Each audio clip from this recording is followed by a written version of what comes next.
बिस्मिल्लाहिर्रहमानिर्रहीम। अस्सलामु अलैकुम। प्यारे दोस्तों, हम सब जानते हैं कि साइंसी लिहाज से बर्क यानी आसमानी बिजली इस तरह से पैदा होती है कि बादल के दो टुकड़े एक दूसरे के करीब होते हैं और उनसे बिल्कुल इसी तरह करंट पैदा होता है जैसे बिजली की दो तारें जिसमें पॉजिटिव और नेगेटिव फेज की बिजली आ रही हो। जब ये एक दूसरे के करीब होते हैं तो बहुत ज्यादा करंट पैदा होता है जिससे गरज चमक पैदा होती है। बादल का टुकड़ा जब पॉजिटिव फेज में होता है और दूसरी तरफ जब ये ज़मीन के करीब हो जाए जिसमें हमेशा मनफी करंट होता है तो ज़मीन और बादल के दरमियान करंट पैदा हो जाता है जिसे सायका यानी आसमानी बिजली कहते हैं। प्यारे दोस्तों, ये करंट इतना ख़तरनाक होता है कि अगर ये किसी इंसान या जानवर के सर पर आ गिरे तो थोड़ी ही देर में वो जलकर राख हो जाता है। मौजूदा साइंसी इंकशाफात से जाहिर हुआ है कि आसमानी बिजली यानी बर्क के बहुत से फ़वाइद हैं।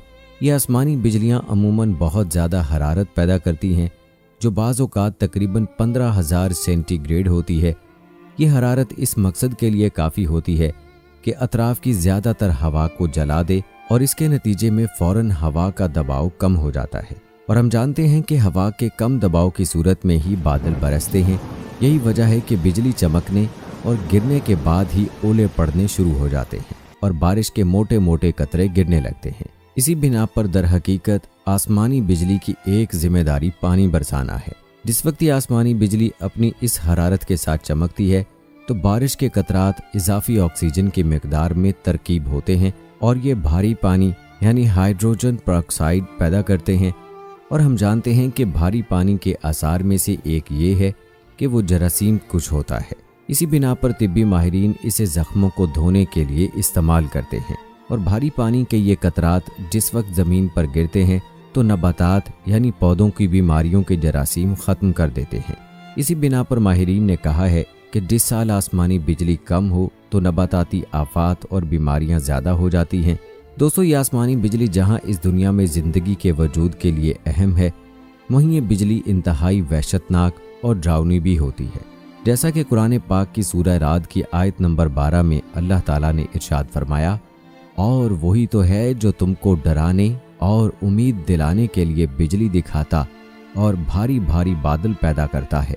प्यारे दोस्तों, राद के मानी बिजली की चमक के हैं और राद उस गरजदार आवाज़ को कहा जाता है जो बिजली की चमक के बाद बनती है। एक मरतबा एक यहूदी रसूलुल्लाह सल्लल्लाहु अलैहि वसल्लम की खिदमत में हाजिर हुआ और चंद बातें दरियाफ्त करने लगा कि राद कौन है और इसकी हकीकत क्या है। तो आप सल्लल्लाहु अलैहि वसल्लम ने फरमाया, राद उस फरिश्ते का नाम है जो बादलों को चलाने पर मुकर्रर है और कड़क उस फरिश्ते की आवाज़ है जो बादलों को हाँकने के वक्त उस फरिश्ते के मुंह से निकलती है। उस फरिश्ते के पास आग के कोड़े हैं जिससे वो बादलों को हाँकता है और ये चमक यानी बिजली उसकी आवाज़ है। इसी तरह सूरह राद की आयत नंबर 13 में अल्लाह ताला का फरमान है, और राद और फरिश्ते सब उसके खौफ से उसकी तस्बीह और तारीफ़ करते हैं। वही आसमान से बिजलियां गिराता है और जिस पर चाहता है उस पर डालता है। दोस्तों, राद बादलों से पैदा होने वाली गरज को कहते हैं और बाज़ मुफस्सिरीन के नज़दीक बादल पर मामूर एक फरिश्ते का नाम राद है। प्यारे दोस्तों, हदीस शरीफ में आता है कि क़यामत के नज़दीक बिजली कसरत से गिरेगी, यहाँ तक कि एक शख्स अपनी कौम से आकर पूछेगा कि सुबह किस पर बिजली गिरी। हज़रत जाबिर बिन ज़ैद रज़ियल्लाहु ताला अन्हु फरमाते हैं कि जब किसी इंसान की मौत का वक्त करीब आ जाए तो मुस्तहब ये है कि उसके पास सूरह राद पढ़ी जाए क्योंकि ये मरने वालों के लिए आसानी का सबब होगी। प्यारे दोस्तों, बादलों से जो आवाज़ पैदा होती है असल में उसके मानी ये हैं कि उस आवाज़ का पैदा होना खालिक व कादिर और हर ऐब से पाक ज़ात के वजूद की दलील है। एक कौल ये है कि राद की तस्बीह से मुराद है कि इस आवाज़ को सुनकर अल्लाह ताला के बंदे उसकी तस्बीह करते हैं। बाज़ मुफस्सिरीन का ये कौल है कि राद एक फरिश्ते का नाम है जो बादल पर मामूर है, वो उसको चलाता है और बादल से जो आवाज़ सुनी जाती है वो राद नामी फरिश्ते की तस्बीह है।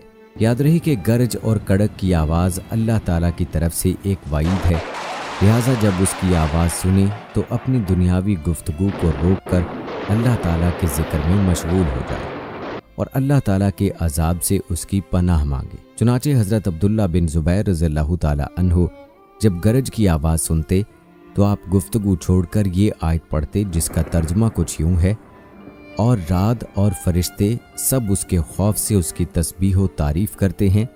پھر فرماتے کہ بے شک یہ زمین والوں کے لیے شدید وعید ہے۔ حضرت عبداللہ بن عباس رضی اللہ تعالی عنہ سے روایت ہے کہ نبی کریم صلی اللہ علیہ وآلہ وسلم نے ارشاد فرمایا، جب تم گرج کی آواز سنو تو اللہ کا ذکر کرنا شروع کر دو، کیونکہ یہ ذکر کرنے والوں تک نہیں پہنچتی۔ ابن ابی ذکریہ فرماتے ہیں کہ جو شخص آسمانی بجلی کی کڑک سن کر سبحان اللہ و بحمدہ ہی کہے تو اس پر بجلی نہیں گرے گی۔ حدیث شریف میں ہے کہ رسول اللہ صلی اللہ علیہ وآلہ وسلم نے عرب کے متکبر رئیس کے پاس ایک صحابی کو بھیجا کہ اسے میرے پاس بلا لاؤ۔ صحابی نے اس سے کہا کہ اللہ کے رسول حضرت محمد صلی اللہ علیہ وآلہ وسلم تمہیں بلاتے ہیں۔ تو وہ کہنے لگا کہ رسول اللہ کون ہے اور اللہ کیا چیز ہے، سونے کا ہے یا چاندی کا یا پھر تانبے کا؟ 3 مرتبہ یہی گفتگو کی اور تیسری مرتبہ جب وہ یہ گستاخانہ الفاظ بول رہا تھا تو ایک بادل اٹھا، فوراً اس پر بجلی گری اور اس کا سر تن سے جدا ہو گیا۔ پیارے دوستو، قرآن پاک کی سورہ رعد کی آیت نمبر 12 پر غور کریں کہ جب بجلی چمکتی ہے تو کبھی وہ نئے اور خوشگوار موسم کی آمد کا پیغام ہوتی ہے، تو کبھی وہ آگ بن کر زمین پر گرتی ہے اور چیزوں کو جلا ڈالتی ہے۔ اسی طرح جب بادل گرجتے ہیں تو کبھی وہ مفید بارش کی صورت میں زمین پر برستے ہیں اور کبھی طوفان اور سیلاب کا پیش خیمہ ثابت ہوتے ہیں۔ پیارے دوستو، اس کا مطلب یہ ہے کہ اس دنیا میں ایک ہی چیز میں ڈر کا پہلو بھی ہے اور امید کا پہلو بھی۔ دنیا کا نظام چلانے والا جس طرح سے اپنے بندوں پر رحمت بھیجتا ہے، اس کو وہ تباہ کن عذاب بھی بنا سکتا ہے۔ اس لیے ضروری ہے کہ اللہ کی پکڑ سے کوئی بھی شخص خود کو غافل نہ سمجھے۔ بے شک وہ اللہ ہر چیز پر قادر ہے۔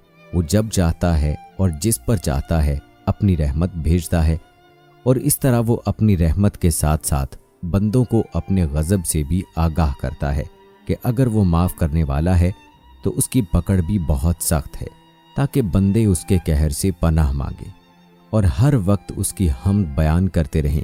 آخر میں دعا ہے کہ اللہ پاک ہم سب کو اپنے حفظ و امان میں رکھے اور ہمارے گناہوں کو معاف فرمائے، آمین یا رب العالمین۔ دوستو، امید کرتے ہیں کہ ہماری آج کی یہ ویڈیو آپ سب کو ضرور پسند آئی ہوگی۔ ویڈیو پسند آنے کی صورت میں اسے لائک کریں، شیئر کریں اپنے دوستوں کے ساتھ، اور نیچے کمنٹس میں اپنی رائے کا اظہار لازمی کیجیے۔ اور جانے سے پہلے یہ کنفرم ضرور کر لیں کہ آپ نے ہمارا چینل سبسکرائب کیا ہے یا نہیں۔ اگر نہیں کیا تو ابھی ہمارے چینل کو سبسکرائب کر لیں، ساتھ میں بیل آئیکن کو بھی پریس کر دیں تاکہ آنے والی تمام ویڈیوز کا نوٹیفیکیشن آپ سب کو وقت پر ملتا رہے۔ مجھے دیجیے اجازت، ملتے ہیں آپ سب سے اپنی اگلی ویڈیو میں۔ فی امان اللہ۔